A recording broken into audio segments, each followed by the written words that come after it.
¿Cómo están? Bueno, vamos a hablar ahora de la promoción de la salud en las escuelas.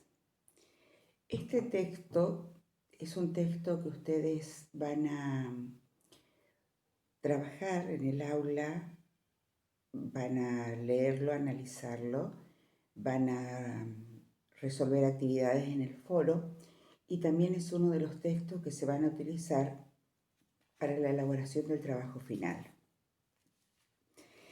Cuando se hace referencia a la promoción de la salud, esta parece ligada generalmente a la denominada Carta de Ottawa, surgida de la primera Conferencia Internacional de Promoción de la Salud, realizada en 1986 en Canadá y adoptada por 112 participantes procedentes de 38 países.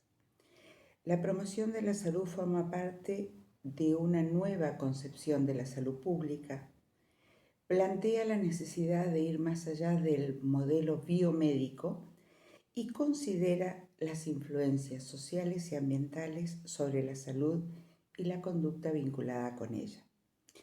Puede decirse que la prevención de las enfermedades o de los daños de la salud forma parte de la promoción de la salud, pero la promoción de la salud, va mucho más allá de la prevención. Cuando hablamos de prevención, podemos distinguir tres tipos de prevención: la prevención primaria, secundaria y terciaria. ¿Cuál es la promoción primaria? La prevención primaria evita la aparición de un proceso o problema o reduce su incidencia con la intervención de agentes de salud que trabajan en la comunidad. Por ejemplo, cuando se aplican inmunizaciones. O también puede ser una prevención inespecífica. Si se hace promoción de la salud en general, por ejemplo, a través de orientar para el uso del tiempo libre o para el mejoramiento de la calidad de vida. La prevención inespecífica en la escuela está diseminada en todo el proceso de aprendizaje. Se pone en práctica cuando se favorece la interacción social a través de la participación responsable, la actitud crítica, el respeto por las diferencias, proponiendo actividades relacionadas con los deseos de los jóvenes, de modo que tengan la oportunidad de encontrar espacios alternativos.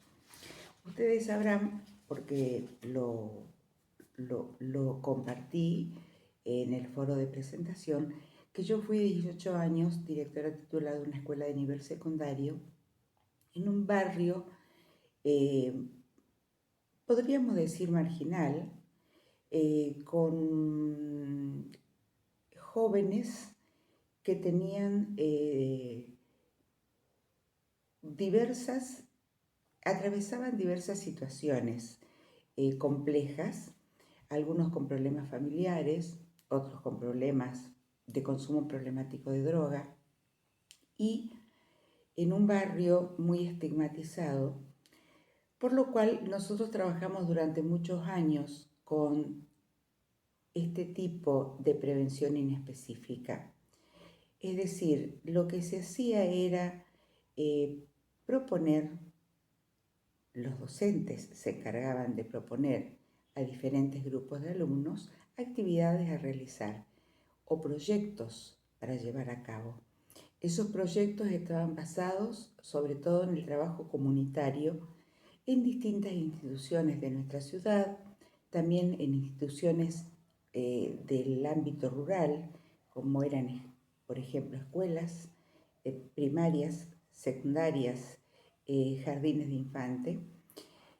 Y era el docente quien, con sus alumnos, se trasladaban a un determinado lugar, veían cuáles eran las necesidades y de esas necesidades cuáles eran aquellas con las que ellos podían prestar ayuda, y elaboraban un proyectito muy sencillo, ¿no es cierto?, y planificaban las actividades que iban a llevar a cabo. La verdad que esta actividad duró muchos años. Se iban sumando docentes, se iban sumando proyectos. Hubo un momento que teníamos 200 jóvenes participando en actividades comunitarias. La participación era voluntaria porque se realizaba en horas extraclase, justamente por esto de ocupar el tiempo libre, ¿no? Si bien alguna visita se podía hacer en horario escolar, la primera visita, el primer contacto, pero todas las demás actividades eran en horario extraclase. Y los jóvenes elegían participar, pero una vez que habían elegido participar, se tenían que hacer responsables de su participación, porque justamente lo que se trataba era de que trabajaran la responsabilidad. Los resultados fueron muy alentadores. Las experiencias que los estudiantes después compartían, sobre las cuales se escribían, los sentimientos, las vivencias compartidas, fueron de una riqueza maravillosa.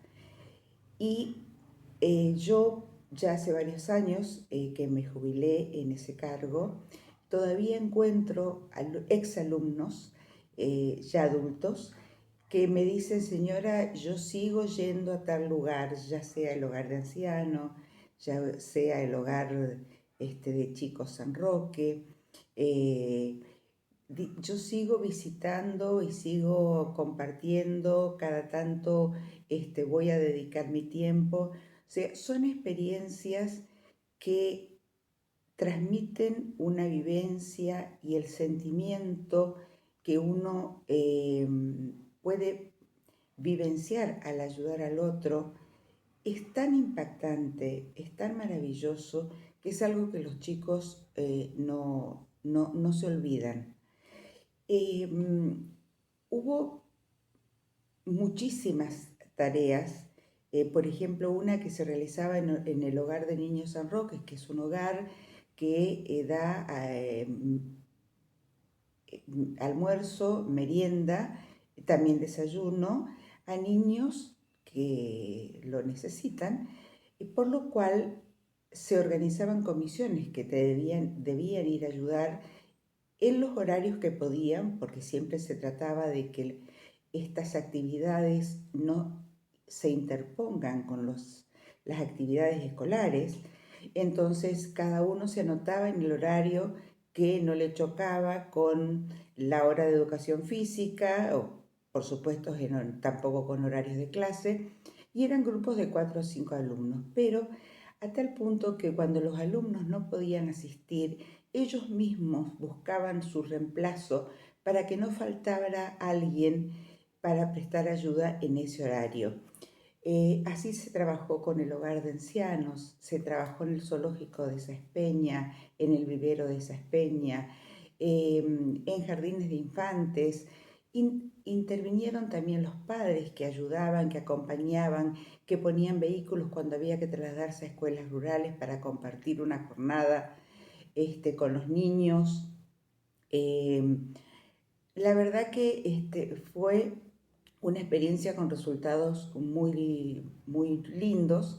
Los chicos escribían que se sentían valiosos, que se sentían importantes, que se sentían responsables, que sus papás le decían que estaban sorprendidos de que se levantaran temprano, por ejemplo, sin que nadie los despierte, que ponían el despertador y se levantaban para ir a cumplir con la tarea asumida. Y cada proyecto tenía un tiempo definido. Algunos duraban varios meses, algunos eran de un mes, o sea, dependía de la actividad. Y el año siguiente podían continuar con la misma actividad o podían elegir otra según el profesor con el que coordinaran el proyecto. Esto es como para compartir una experiencia. Por eso yo siempre los aliento con que ustedes compartan las experiencias de sus instituciones. No hay fórmulas infalibles. Cada institución es diferente porque cada institución está en un contexto diferente y todo depende de el mayor o menor compromiso que puedan asumir los docentes, ¿no es cierto? Muchas veces en ciudades como las nuestras y en ciudades más grandes hay mucho temor de sacar los chicos de la escuela, hay mucho temor a lo que puede pasar, pero en realidad los jóvenes fuera de la escuela a veces se comportan mucho mejor que dentro de la escuela, en el sentido de que aquel joven que es problemático, que no se queda quieto, que no obedece las reglas, generalmente es un joven muy participativo cuando se le proponen actividades en las cuales ellos están interesados. Cuando me refería a que no hay fórmulas, que no hay recetas, es porque cada uno tiene que ir buscando lo que uno desea, lo que uno está dispuesto a comprometer, el tiempo, las ganas. Estas tareas siempre nos insumen mayor tiempo que el que dedicamos a preparar nuestras clases, pero la verdad que tanto para docentes, padres y estudiantes es algo muy enriquecedor, favorece las relaciones vinculares de los alumnos entre sí, favorece el vínculo entre el docente y el alumno, permite que los jóvenes tomen contacto con otras personas diferentes a su familia y también al docente o a los docentes con los que tiene trato habitualmente. Por ejemplo, cuando se relacionaban con los ancianos le contaban historias, los ancianos les enseñaban a preparar el fuego para hacer un asado y ellos lo que hacían era llevar guitarras, cantar, los ancianos participaban con la música y los temas de su época que le gustaban y les enseñaban a los chicos. Las chicas se ocupaban de hacer de peluqueras y llevaban pinturas para pintarle las uñas a las abuelas, para peinarlas. Siempre hay chicos que tienen diferentes habilidades o inclinaciones y entonces las ocupaban para brindárselas a los abuelos en el caso del hogar de ancianos. En otros lugares trabajaban la huerta o trabajaban en el jardín. Depende de las necesidades de cada institución y siempre, por supuesto, estableciendo una relación entre instituciones con todo lo que eso significa, presentarse, presentar notas, establecer el contacto, coordinar, pedir permiso, porque de lo que se trataba era de ayudar y no de importunar. Bueno, fue un trabajo maravilloso. Seguramente ustedes tienen experiencias hermosas para compartir y yo los aliento a que las compartan en los foros porque aprendemos juntos, aprendemos de otros y con otros. Y las experiencias que alguien puede compartir pueden servir de idea para adaptarla a otra institución. Siguiendo con el tema de la prevención secundaria se basa en el diagnóstico temprano, la captación oportuna y el tratamiento adecuado de diversos trastornos de salud. Es en realidad el trabajo que realizan los gabinetes psicopedagógicos, ¿no es cierto?, en las escuelas que pueden detectar un determinado problema y hacer la derivación correspondiente. Y la prevención terciaria busca la rehabilitación o la reinserción social una vez detectado el problema. En realidad le competen a la escuela la prevención primaria y la prevención secundaria. Vamos a hablar del enfoque de riesgo, que son los factores de riesgos. Existen ciertas vulnerabilidades de los grupos sociales que se denominan factor de riesgo y son circunstancias que aumentan la probabilidad de que se produzca un daño o un resultado no deseado, como por ejemplo una enfermedad o un hábito como la drogadicción. Los factores de riesgo están asociados con la posibilidad del desarrollo de una enfermedad, pero no son suficientes para provocarla. Por ejemplo, para el consumo problemático de drogas en los jóvenes son factores de riesgo los grupos familiares no continentes, la falta de posibilidades de inserción en el mercado laboral, el abandono escolar, etc. Hay un nuevo concepto que se incorpora, que es el de factores protectores.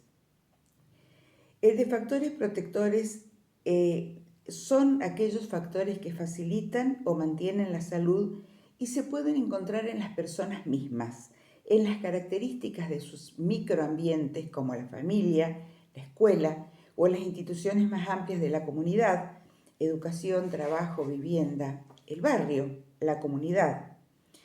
En los últimos años se observó con un creciente interés la capacidad de reacción o inmunidad que pueden desarrollar algunos niños y jóvenes cuando están expuestos a situaciones difíciles o agresiones, al punto de que pueden superar los obstáculos y además sobrepasar los niveles de resistencia y terminan con más energía protectora. Esta capacidad de recuperación es lo que se llama resiliencia.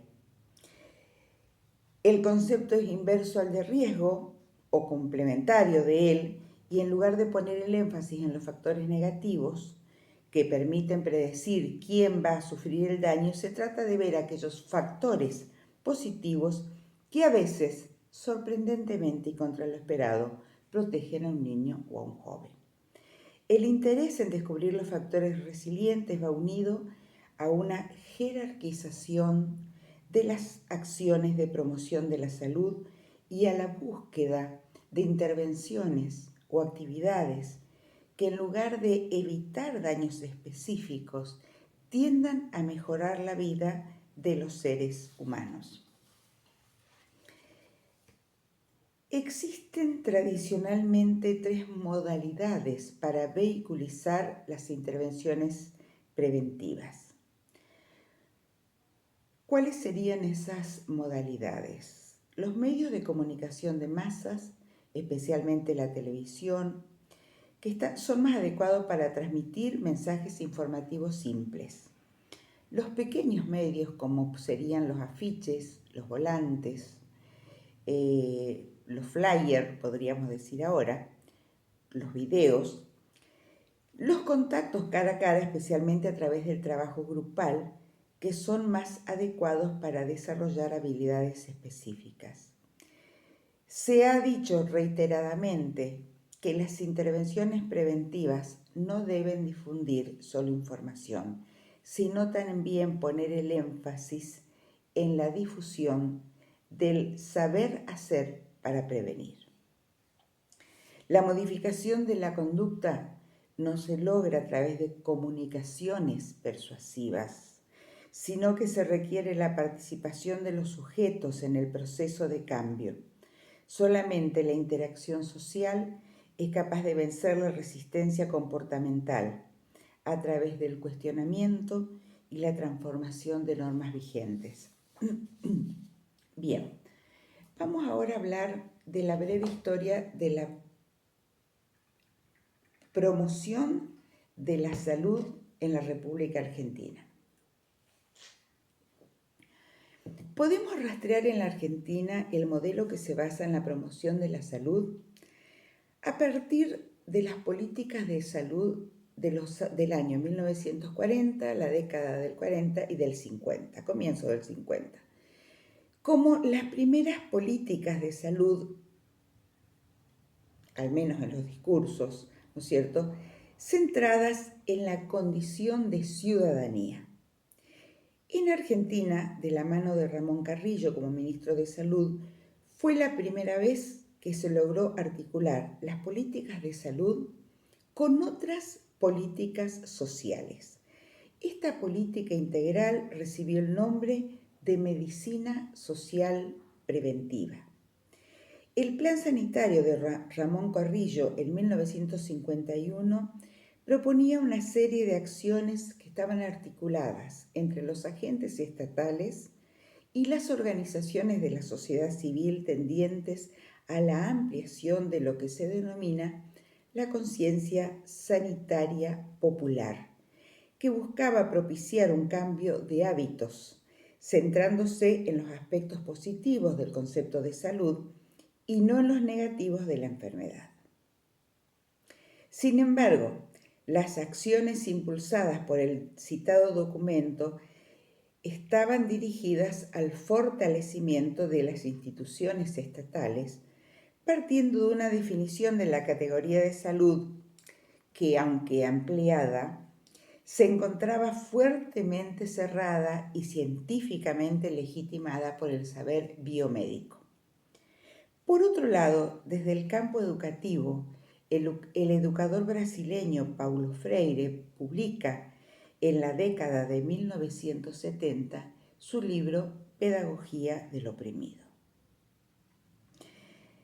Su propuesta teórico-práctica no solo iluminó el campo pedagógico, sino que tuvo una gran influencia en el denominado movimiento de la medicina social desarrollado en Brasil desde la década de 1970.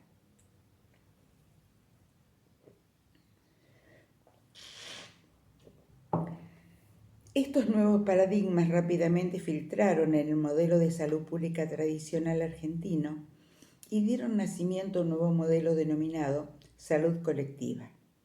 Una de las premisas de este movimiento era considerar a las prácticas de salud como prácticas sociales complejas, dentro de las cuales los médicos y sus organizaciones resultan ser un actor más. ¿Qué es lo que postula Paulo Freire? Paulo Freire habla de la educación bancaria. Él hace una fuerte crítica a la educación tradicional, diciendo que la educación tradicional estaba basada o centrada en el maestro, en el docente y no en el estudiante. Y cuando la llama educación bancaria, la llama así porque dice que, porque toma el modelo de los bancos que son un depósito donde se deposita dinero. Entonces decía que nuestra educación tradicional era un depósito, que los alumnos eran el depósito donde se depositaban los conocimientos.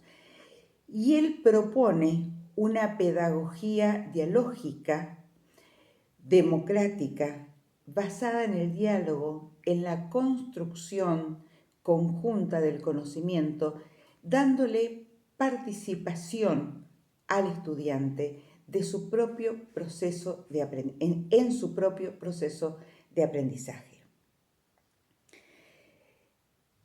La medicina social reconoció la determinación social de la enfermedad como una determinación que va más allá de la biología, así como la necesidad de tener en cuenta la influencia de las diferentes formas de malestar que sufren los diferentes grupos sociales, entendiéndolos como los diferentes estratos socioeconómicos, géneros, grupos etarios, entre otros. La promoción de la salud se enmarcará en 3 modelos básicos: el informativo, el empoderamiento y el comunitario. El informativo es aquel en el que se brindan datos, que por sí solo no sirve, no resuelve nada. El empoderamiento alienta las capacidades de las personas para actuar sobre las circunstancias y les permiten identificar las posibles elecciones que pueden llevar adelante. Y por último, el comunitario, que concibe la salud en base a los cambios comunitarios alcanzados a partir de la acción colectiva. Es fundamental tener en cuenta que para que las actividades de promoción y prevención sean exitosas, es importante trabajar con los 3 modelos a la vez. Está decididamente comprobado que con el modelo informativo solo no alcanza para que la gente adopte medidas de cuidado. Es indispensable para la modificación de las prácticas las actitudes y las creencias que los sujetos participen en el proceso de aprendizaje.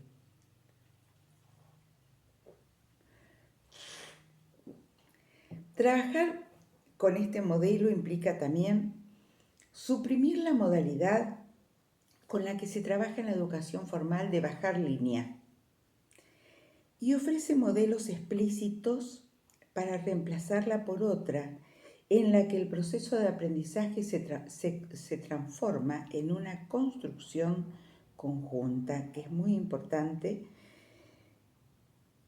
y que requiere la apertura hacia el otro y hacia su entorno. La clave está puesta en escuchar, aprender y comprender, ya que el concepto de salud se construye socialmente y de acuerdo a las diferentes culturas. Cuando nosotros trabajamos, cuando yo les conté de la prevención inespecíficas, trabajamos mucho tiempo con la gente del Cedronar. Y una experiencia que ellos nos contaban vieron que cuando uno comienza a leer sobre prevención de adicciones, lo primero que lee es, bueno, ¿cómo sé yo si un joven, un chico, está consumiendo? Entonces, ¿qué te dicen los folletos informativos? Cambio de actitud, cambios de carácter, cambio en sus hábitos, de pronto está triste o se aísla o no habla o está enojado, bueno. Entonces, un grupo de docentes llaman a estas personas con las que estábamos trabajando de una escuela, totalmente alarmados porque un niñito que iba a 7º año de la escuela primaria había cambiado su forma de ser, de relacionarse con sus compañeros, de relacionarse con su docente de un día para otro. Y lo veían aislado, triste, que no hablaba, que no se relacionaba. Entonces se prendieron todas las alarmas y los llamaron y dijeron, ¿qué hacemos? Este chico seguro está consumiendo. Entonces el coordinador del grupo les dice, ¿le preguntaron qué le pasa? Y la docente le dice, no. Bien, pregúntenle. El niño había perdido a su mamá hacía unas semanas. ¿Por qué les cuento esto? Porque cuando hablamos de apertura hacia el otro, hablamos de poder ver, no solo mirar, poder ver, poder encontrarme con el otro cara a cara, poder leer qué dice su actitud, darme cuenta que está triste y crear ese espacio de poder preguntar ¿qué te pasa? ¿Cómo te sentís? Por eso nosotros comenzamos este curso hablando de cómo están hoy, qué les pasa, qué pasa en sus ciudades, qué pasa en sus familias, qué nos está pasando. Y en qué nos está pasando tiene que ver con pensamientos, sentimientos. Crear este espacio en un aula, crear este espacio de escucha y de diálogo en una institución, no siempre es fácil. Estamos como docentes siempre apurados para cumplir los plazos. Se cierra el trimestre, no terminé de desarrollar los temas, tengo que evaluar, no tengo tiempo para esto y no tengo tiempo para lo otro, y a veces en el camino nos perdemos de muchas cosas. Nos pasa en nuestra vida cotidiana también. Entonces, el espacio de escucha y de diálogo es muy importante. Esto es necesario para que los climas institucionales de nuestras escuelas sean climas armónicos, sean climas saludables, donde podamos desarrollar nuestras tareas en un ambiente en el que todos estemos a gusto. Y esto corre tanto para los niños, jóvenes, los estudiantes, como para los docentes. En un ambiente laboral que no es armonioso, no se trabaja a gusto.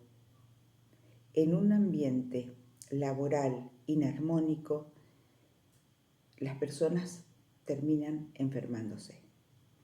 El lugar de trabajo tiene que ser un lugar donde yo voy con placer a hacer lo que tengo que hacer y disfruto de hacerlo, porque esa alegría y ese entusiasmo que yo pongo en la tarea se transmite en mis estudiantes, en mis alumnos. Y el clima del aula tiene que ver enteramente con el docente, con la docente.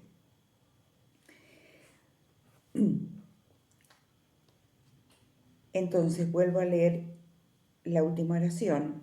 La clave está puesta en escuchar, aprender y comprender, ya que el concepto de salud se construye socialmente.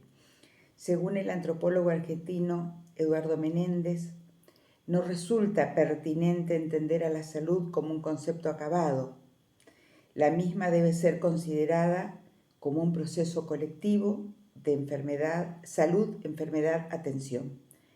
Estos procesos son a la vez organizadores de la vida cotidiana y emergentes de las condiciones históricas de vida de cualquier sociedad.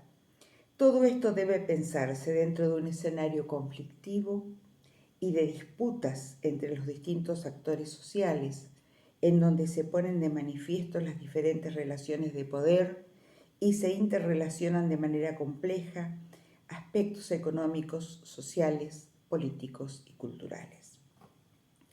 ¿Cuáles fueron los primeros pasos de la promoción de la salud en las escuelas? En 1985, la Organización Mundial de la Salud, la OMS, organizó un simposio europeo del que participaron 150 delegados de 28 países bajo el título La Escuela Promotora de Salud, donde se define la promoción de la salud en las instituciones educativas como una combinación de educación para la salud y todas las demás acciones que una escuela lleva a cabo para proteger y mejorar la salud de las personas que alberga. Desde la década de 1990 se desarrollaron diversos trabajos de investigación o intervención que van fortaleciendo teórica y políticamente la convicción de que la escuela es una institución clave para la realización de programas de promoción de la salud. Utilizando herramientas de la psicología social y de otras ciencias sociales y también, por supuesto, de la educación, se van construyendo evidencias acerca de que los comportamientos que se instauran en la infancia y en la adolescencia tienen una gran probabilidad de mantenerse en la edad adulta y que el involucramiento de los jóvenes en actividades de promoción de la salud puede reducir notablemente el riesgo de enfermedades prevenibles y consiguientemente incrementar el estado de salud de la población. En el continente americano, la Organización Panamericana de la Salud constituye uno de los principales organismos impulsores a nivel intelectual y técnico de esta línea de intervención, utilizando la denominación de Escuelas Promotoras de Salud, EPS, con el objetivo de construir nuevos sentidos y consensos que posibiliten su institucionalización en los distintos niveles de los gobiernos nacionales. La Organización Panamericana de la Salud lanzó en 1995 una iniciativa regional de escuelas promotoras de salud. Bueno, se establecieron 10 ejes centrales que marcarían el horizonte de las políticas en torno a las escuelas promotoras de salud. Yo solo se los voy a leer. De esos 10 ejes tenemos democracia, equidad, empoderamiento y competencia para la acción, clima escolar, a lo que hacía referencia recién, currículum, formación docente, medición de logros, colaboración, comunidades, es decir, la participación de los padres de la comunidad educativa, y sustentabilidad. Bien. Hay dos paradigmas de educación para la salud. El paradigma moralista y el paradigma democrático. Yo les voy a leer brevemente las características de los dos paradigmas. En el paradigma moralista, la concepción de la salud es una categoría cerrada. Está basada en el modelo médico hegemónico y está orientada hacia la enfermedad como un problema individual. En el paradigma democrático, la categoría es abierta. Se critica el modelo médico hegemónico, se tienen en cuenta las condiciones y experiencias personales, pero se considera que la salud es un bien común. En cuanto al marco pedagógico, en el paradigma moralista, el objetivo es el cambio de conducta. Es un marco pedagógico o un modelo moralista, totalitario, bancario. Esto era lo que criticaba Paulo Freire. Se habla de escuelas saludables, solo en los hábitos alimentarios. En el paradigma democrático se habla de acción, de competencia, de un marco pedagógico democrático, participativo, dialógico, y de las escuelas como promotoras de salud. En el paradigma moralista, el marco operativo es el docente como modelo. Se habla del consumo de alcohol, de lo nocivo que es fumar, de las prácticas para una nutrición saludable, de áreas libres de tabaco, de comida no chatarra. En el paradigma democrático, el docente es un docente abierto, democrático, que escucha, que coopera. Se trata de que el ambiente escolar sea estimulante, de que haya proyectos participativos. Se tiene en cuenta la escuela y la comunidad, la participación de agentes escolares y estudiantes como sujetos críticos, transformadores de sus condiciones de vida personales y sociopolíticas. En cambio, en el paradigma moralista, los que tienen participación activa son los profesionales médicos. Y en cuanto a la evaluación, en el paradigma moralista se miden los cambios de conducta de los estudiantes, mientras que en el paradigma democrático se hace un análisis de las competencias de los estudiantes. Se elaboran críticas, se elaboran proyectos, se establecen compromisos, se establecen acuerdos.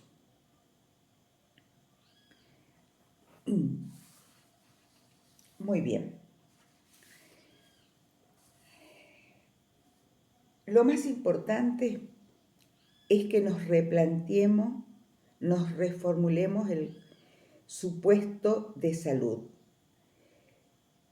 Ustedes saben que la definición de salud de la Organización Mundial de la Salud es el completo estado de bienestar físico, mental y social, y no la mera ausencia de molestia o enfermedad. Entonces, se reconoce como perteneciente al ámbito de la salud todo lo que en una sociedad y en un momento dado calificamos como lo que es capaz de producir una sensación de bienestar. Muchas gracias.